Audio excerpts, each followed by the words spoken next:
Livro A Odisseia de Homero, canto 13. Isso disse ele. Os presentes calados e quedos ficaram, como que presos por mágico influxo na sala sombria. Disse-lhe Alcino, depois, em resposta às seguintes palavras. Ora que a bronzea soleira, Odisseu, alcançaste da minha casa de teto elevado, não creio que a errar continues longe da pátria, sem rumo, depois de sofrer tantos males. Mas a cada um dos presentes desejo insistir num convite, a quantos tem por costume provar do meu vinho brilhante, em sinal de honra, e escutar as canções do cantor inspirado. Já no interior de uma caixa polida se encontram depostas as roupas do hóspede todas, bem como o ouro fino lavrado e os mais presentes, que os chefes feácios para ele trouxeram. Cada um de nós lhe ofereça, também, uma trípode grande e uma caldeira. Do povo, depois, nas reuniões, obteremos o equivalente, que a um só fora excesso dar tantos presentes. Isso disse ele. Aos presentes foi grata a proposta de Alcino. Foram depois repousar, procurando cada um sua casa. Logo que a aurora, de dedos de rosa, surgiu matutina, o duro bronze, apressado, cada um conduziu para a nave. A afamar-se no barco, a sagrada potência de Alcino tudo recebe, arrumando por baixo dos bancos, não fosse aos remadores servir de empecilho durante o percurso. Para o banquete, na casa de Alcino depois retornaram. Um touro havia o de Alcino sagrado poder imolado a Zeus potente, que as nuvens circundam, nascido de Crono. Logo que as coxas queimaram, ao lauto banquete se entregaram, cheios de gáudio. No meio cantava o divino Demódoco, que pelo povo era muito acatado. Odisseu, no entretanto, jamais cessava de os olhos volver para o sol resplendente, a suspirar pelo acaso, anelava voltar para a pátria. Do mesmo modo que a ceia deseja indivíduo que o dia todo no arado passou, com seus bois, a puxá-lo no alqueive, e alegremente contempla a descida do sol para o ocaso, pois já deseja comer, ao andar sente os joelhos fraquearem. Dessa maneira a Odisseu o declínio do sol era grato. Sem mais delonga aos feácios, amantes do remo, se vira, especialmente visando a pessoa de Alcino, e lhe fala, ó rei Alcino, entre todos ilustre e ornamento do povo. Salve, mandai-me seguro de volta, depois de libardes, pois realizado já está tudo quanto meu peito anelava. Os companheiros e os gratos presentes, que os deuses celestes hão de abençoar, consentindo que fiel me apareça a consorte ao meu retorno, e também com saúde as pessoas de casa. Vós, que ficais, oxalá sejais sempre motivo de gáudio para as esposas e os filhos. Que os deuses vos deem a mãos cheias felicidades e que jamais venha algum mal sobre o povo. Isso disse ele. Os presentes o aplaudem, pedindo que fosse reconduzido o estrangeiro, que tão nobremente falará. Vira-se, então, para o arauto a sagrada potência de Alcino. Vamos, Pontono, mistura no vaso a bebida e aos presentes a distribui no salão, que a Zeus pais suplicar todos possam, porque depois o estrangeiro mandemos de volta à sua pátria. Isso disse ele. Pontono a agradável bebida mistura e, como de uso, a cada um se achegando, a divide. Aos beatos deuses eternos libraram, que moram no Olimpo vastíssimo, cada um do assento em que estava. O divino Odisseu levantou-se e foi a Arete oferecer uma taça com alças ornada. E, começando a falar, lhe dirige as palavras aladas. Vive, ó rainha, feliz para sempre, até que venha a morte, na mais extrema velhice, que a todos os homens atinge. Vou de retorno. Tu, aqui, no palácio, prossegue contente com o rei Alcino e teus filhos, bem como com todo o teu povo. Tendo isso dito, o divino Odisseu a soleira atravessa. A sacra força de Alcino mandou que um arauto lhe fosse em companhia até a praia do mar e ao navio ligeiro. Várias criadas, também, manda Arete, que a ponto o seguissem. Uma levava consigo uma túnica e um manto bem limpo. Logo após esta, a segunda carrega o baú reforçado. Uma terceira, por fim, vinho tinto e alimentos levava. Logo que foram chegados ao mar e ao navio ligeiro, os companheiros ilustres na concava nave apressaram-se a recolher os presentes, bem como a bebida e alimentos. Para Odisseu uma colcha e uma tela de linho estenderam sobre a coberta de trás, a fim que, sossegado, dormisse, na popa. Sobe Odisseu para bordo e silente se deita. Os companheiros se sentam, cada um no seu banco de remo, todos em ordem, e amarra desatam da pedra furada. E, quando o corpo esticaram, ferindo com os remos as ondas, sono invencível baixou sobre os cílios do grande guerreiro, muito suave e profundo, qual cópia perfeita da morte. Do mesmo modo que 4 veementes cavalos num jugo partem velozes no campo, excitados por golpes de látego, e, o corpo todo empinado, depressa o caminho percorrem. Dessa maneira o navio ergue a popa, fazendo que as ondas grandes atrás se agitassem, ferventes, no mar sonoroso. Com segurança assim voa. Nem mesmo o falcão, certamente, a mais ligeira das aves, pudera alcançá-lo no voo. As ondas, pois, apartavam o navio veloz, que açulcava e conduzia o varão, de saber semelhante ao dos deuses, o qual, realmente, sofrerá trabalho sem conta no espírito, nas guerras cruas dos homens e em luta com as ondas marinhas, mas que ora estava a dormir calmamente, esquecido de tudo. Quando se alçou no horizonte a mais lúcida estrela, que sempre com sua luz anuncia a chegada da aurora solícita, aproximava-se da ilha o navio, que o mar percorria. Na terra de Ítaca encontra-se um porto ao ancião dedicado, Forco, deidade do mar.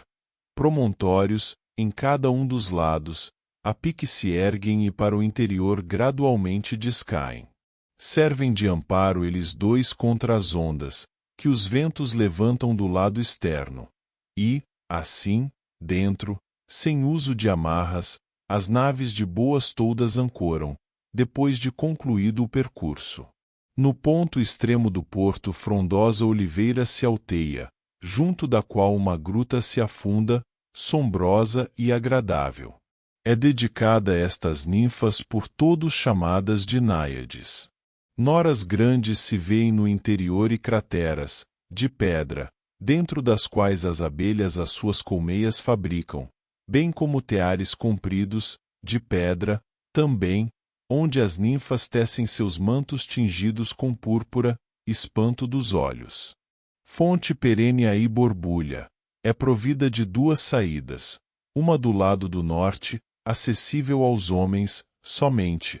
A que se encontra no sul é dos deuses, nenhum dos humanos dela se serve, é caminho somente dos deuses eternos. Conhecedores do sítio, os feácios aí aportaram. A nave Lestes, com a força em que vinha, avançou para o seco, quase metade. Tal era a violência dos bons remadores.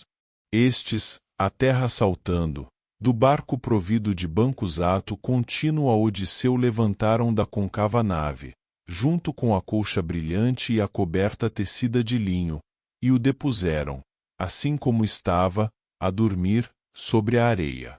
Desembarcaram, depois, os objetos, que os nobres feácios, graças a Atena magnânima, ao vir, ofertado lhe haviam. Junto do trono da grande oliveira eles tudo amontoaram, fora da estrada, porque não se desse que algum transeunte, antes que o herói despertasse, pudesse roubar-lhe o tesouro.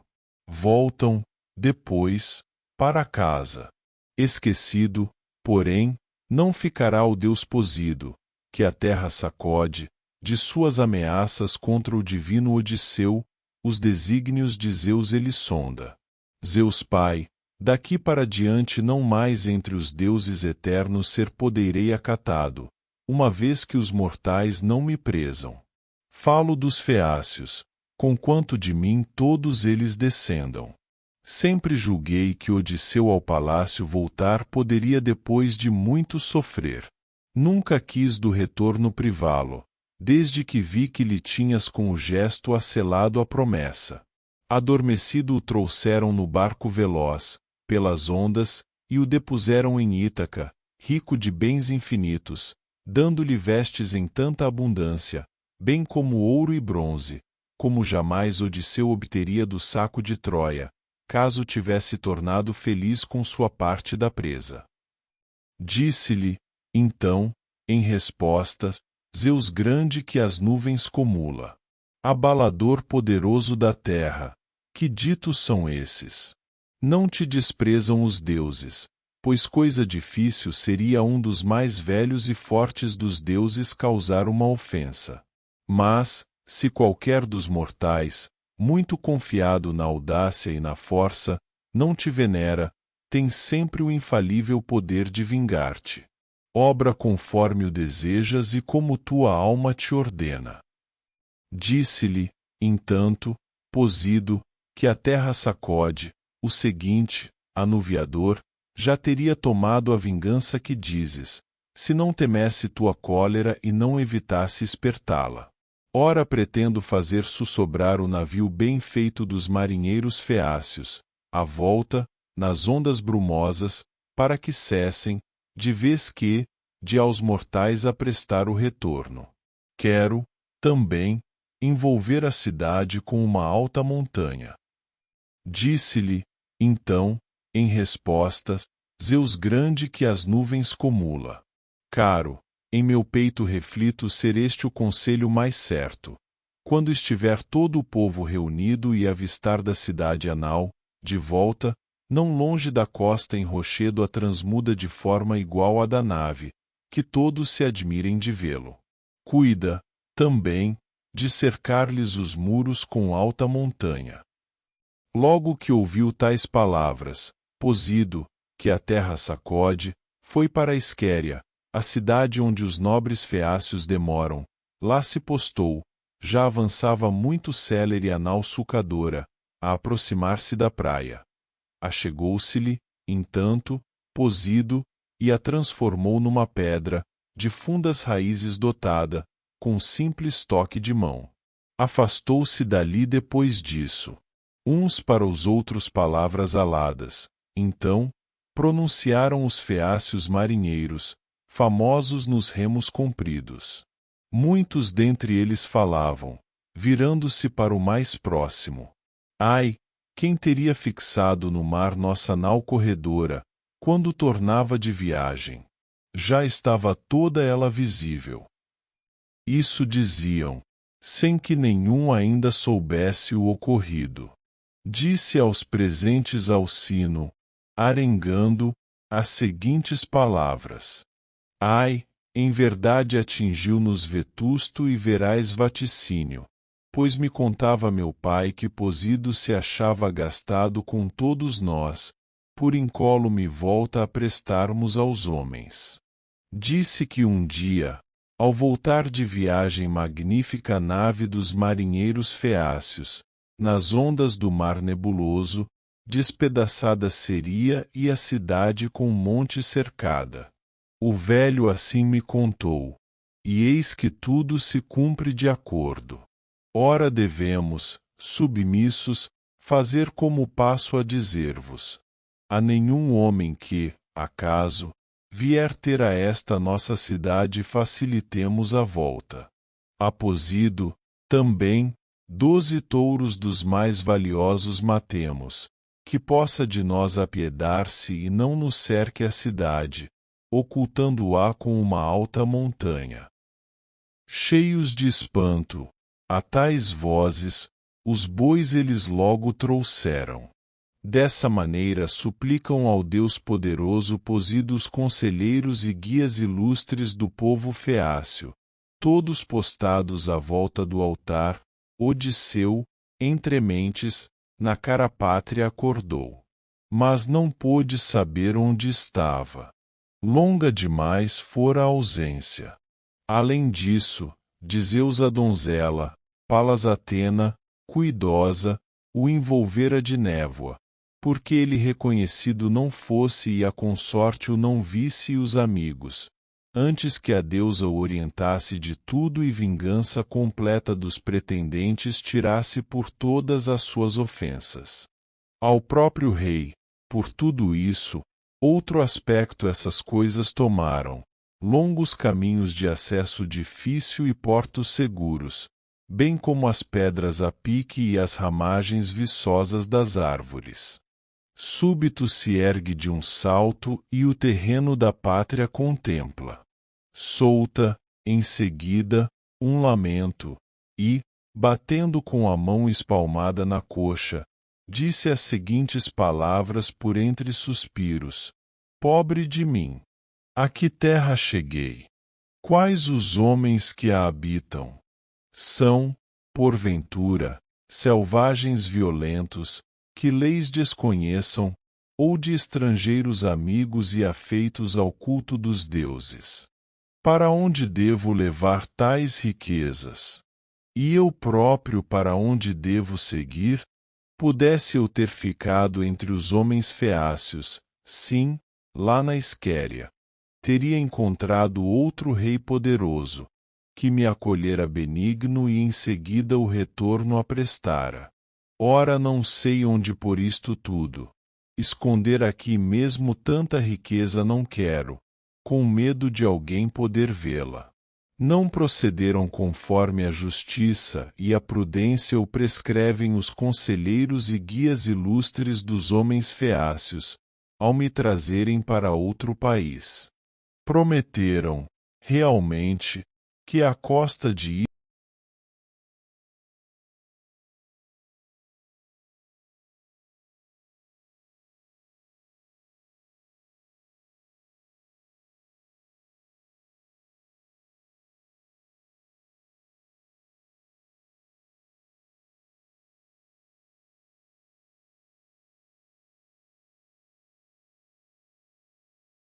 passa a contar logo as trípodes belas e os vasos bem feitos e o ouro, também, como as vestes tecidas de pano vistoso. Não deu por falta de nada. Lástima, contudo, estar longe da terra pátria, arrastando-se ao longo da praia marinha, a suspirar incessante. Aproxima-se Atena nessa hora, sob a figura de um moço, que ovelhas no pasto guardasse, muito delicado e mimoso, tal como os de reis descendentes. Traz sobre os ombros um manto bem feito e bastante folgado, nos pés brilhantes sandálias, na mão, um venábulo curto. Muito Odisseu se alegrou quando a viu, e, para ela avançando, logo começa a falar e lhe diz as palavras aladas: Caro, por seres da terra a primeira pessoa que encontro, eu te saúdo. Oxalá não me venhas com ânimo adverso, mas salva-me estas riquezas e a mim juntamente. Aproximo-me súplice e abraço-te os joelhos, tal como a um dos deuses faria. Para que o saiba, responde-me certo ao que vou perguntar-te. Qual é esta terra? Este povo? Que espécie de gente aqui mora? É qualquer ilha visível ao longe, ou de algum continente de solo fértil à ponta, que avança no mar, deste modo? A de olhos glaucos, Atena, lhe disse o seguinte, em resposta: És bem simplório, estrangeiro, ou de longes paragens chegado, por perguntares o nome da terra em que te achas. Incógnita nem muito obscura não é, pois seu nome é de todos sabido, quantos demoram do lado em que o sol do nascente se eleva, e quantos vivem nas bandas opostas, no ocaso brumoso. Para cavalos é imprópria, realmente, de chão pedregoso, mas não é estéril de todo, apesar de não ser muito extensa.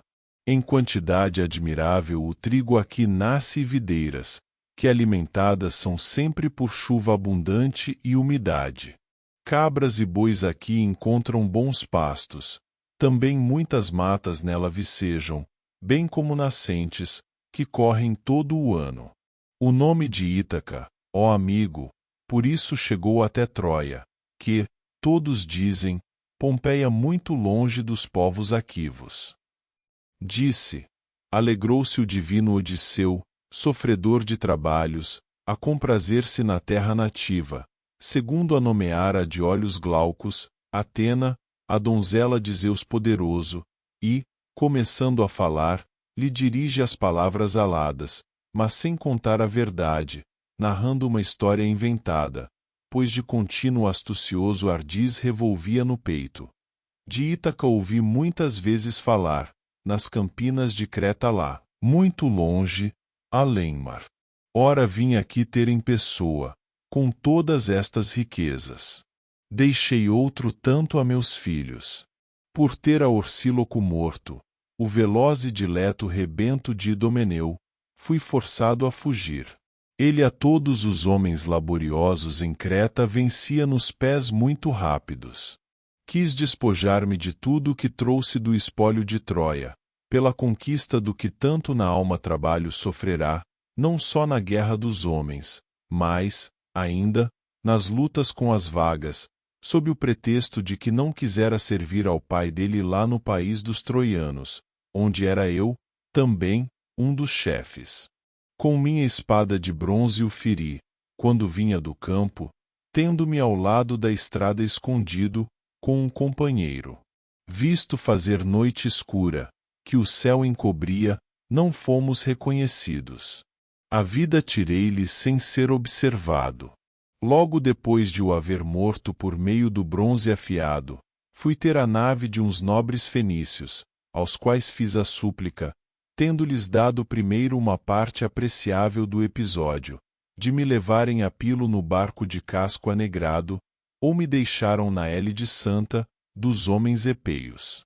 Mas certamente a violência do vento os levou, dessas costas, a seu mau grado, que dolo nenhum contra mim conceberam, até que, depois de vagarmos, aqui viemos ter já de noite e para o porto remamos com grande trabalho. Da ceia, nenhum de nós se lembrou, muito embora com fome estivéssemos. Sim, do navio saltando, deitamo-nos todos na praia. Por me encontrar cansadíssimo, sono agradável venceu-me. E eles, as minhas riquezas tirando da concava nave, as depuseram na areia, bem perto do ponto em que eu estava. Logo depois embarcaram, viajando no rumo, decerto, da populosa Sidão, entregando-me aos meus dissabores. A de olhos glaucos, Atena, sorrindo, ao lhe ouvir tais palavras, acariciou-o com a mão. De mulher assumirá a aparência, bela, e de grande estatura, entendida em lavores de preço. E, começando a falar, lhe dirige as palavras aladas. Simulador sem defeitos seria quem te superasse em qualquer sorte de astúcia, ainda mesmo que fosse um dos deuses. Ó astucioso e matreiro incansável, nem mesmo na pátria resolverás pôr à margem, de vez, esta sorte de embustes e de artimanhas falazes, que tanto condizem com tua alma. Bem, mas deixemos de lado essas coisas, porque ambos na astúcia somos peritos. No meio dos homens salientas-te sempre pelos discursos e planos. No círculo dos deuses sou célebre por minha astúcia e saber.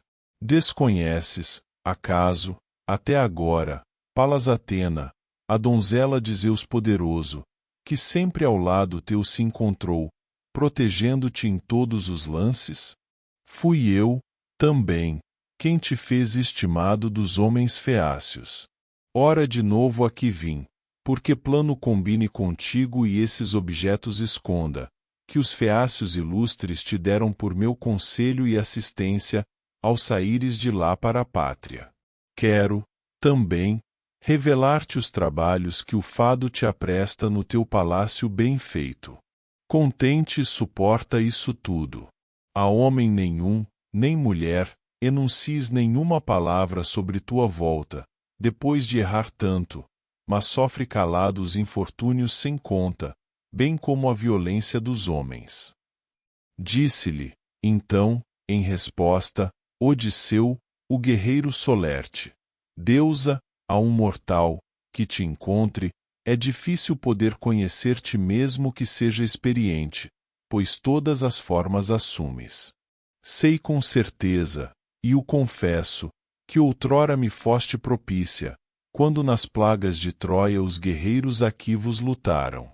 Mas desde que as altas e fortes muralhas destruímos de Príamo, nossos navios tomamos e um deus dispersou os aquivos, não mais, donzela de Zeus, ante os olhos te tive, nem soube que a minha nave subisses a fim de trabalhos poupares-me.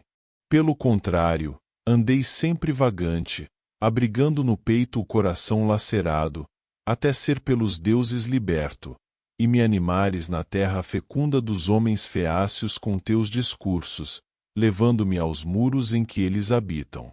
Em nome, agora, do Pai te suplico.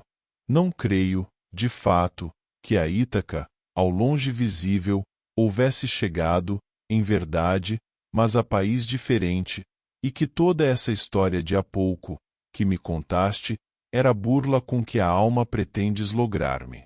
Dize-me, é certo encontrar-me no solo querido da pátria? A de olhos glaucos, Atena, lhe disse, em resposta, o seguinte: sempre há de ter em teu peito acolhida uma tal desconfiança. Mas, entre tantos perigos, não posso deixar de amparar-te, por seres muito piedoso e de astúcia e prudência dotado. Outro qualquer, que voltasse de viagem longínqua, haveria de ir impaciente ao palácio, a rever a mulher e os filhinhos. Mas não te agrada perguntas fazer a ninguém sobre nada, antes de haveres a esposa provado, que, entanto, se encontra em teu palácio ainda agora, num luto profundo submersa, noites e dias, e sempre a verter copiosíssimo pranto. Eu, porém, nunca deixei de confiar em tua vinda. Sabia na alma haverias voltar, pós a perda de todos os sócios.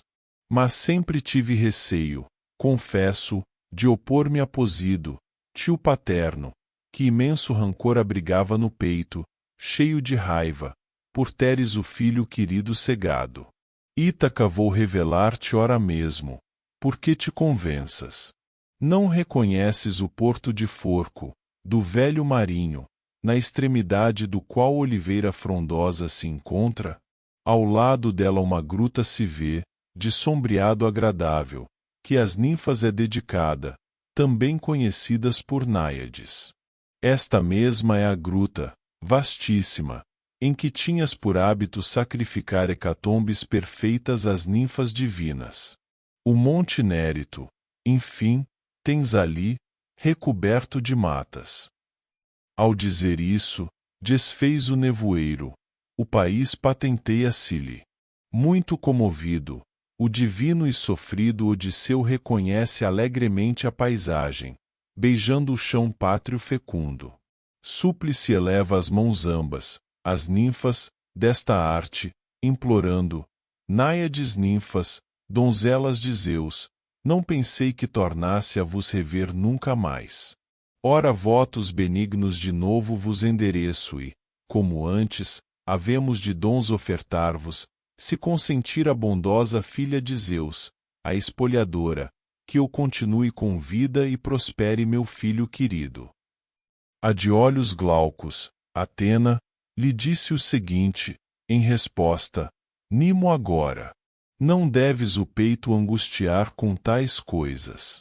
Mas sem demora cuidemos de pôr isto tudo no fundo da gruta sacra, para que sem prejuízo o tesouro conserves. Plano, depois, combinemos, que tudo nos saia a contento. Tendo isso dito, avançou para dentro da escura caverna, a procurar dentro dela recantos, enquanto o guerreiro as coisas todas trazia, de bronze infrangível e de ouro, bem como as vestes valiosas, presente dos feácios ilustres. Tendo guardado o tesouro, dispus uma pedra na entrada de olhos glaucos, Atena, a donzela de Zeus poderoso. Junto do tronco da grande oliveira, depois, se assentaram, onde ambos eles a morte dos moços altivos tramaram. A de olhos glaucos, Atena, lhe disse as seguintes palavras: Filho de Laertes, de origem divina, Odisseu engenhoso, ora convém refletir de que modo mais fácil consigas os pretendentes punir, que há 3 anos te a casa dominam e tua esposa divina cortejam com dádivas grandes.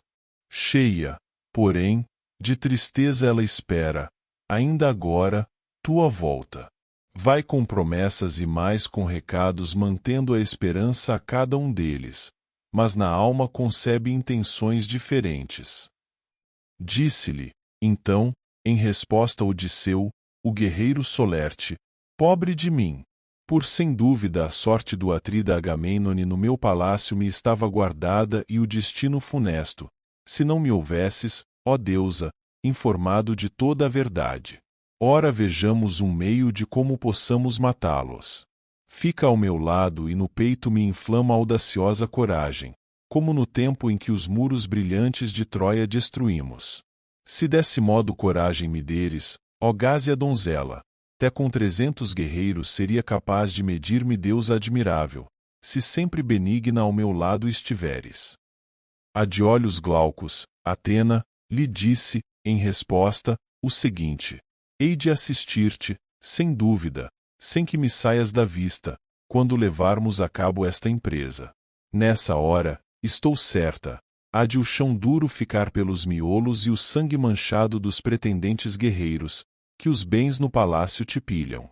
Ora tenciono deixar-te dos homens irreconhecível, com-te enrugar a epiderme macia nos membros flexíveis e da cabeça fazer que se extingam os louros cabelos. Roupa andrajosa dar-te-ei, que te faça hediondo aos olhares, e alterarei de tal forma, turvando-os, teus olhos tão belos, que aos pretendentes reunidos pareças de aspecto mesquinho, bem como ao filho e à mulher, que, ao partires, em casa deixaste. Cuida, em primeiro lugar, de encontrar-te com o divo porqueiro, guarda das varas de suínos, que sempre te foi afeiçoado e tem afeto a teu filho, assim como a prudente Penélope. Hás de encontrá-lo sentado no meio dos porcos que pastam junto da pedra do corvo, não longe da fonte aretusa onde água turva eles bebem, comendo bolotas gostosas em profusão, alimento adequado a deixá-los bem gordos.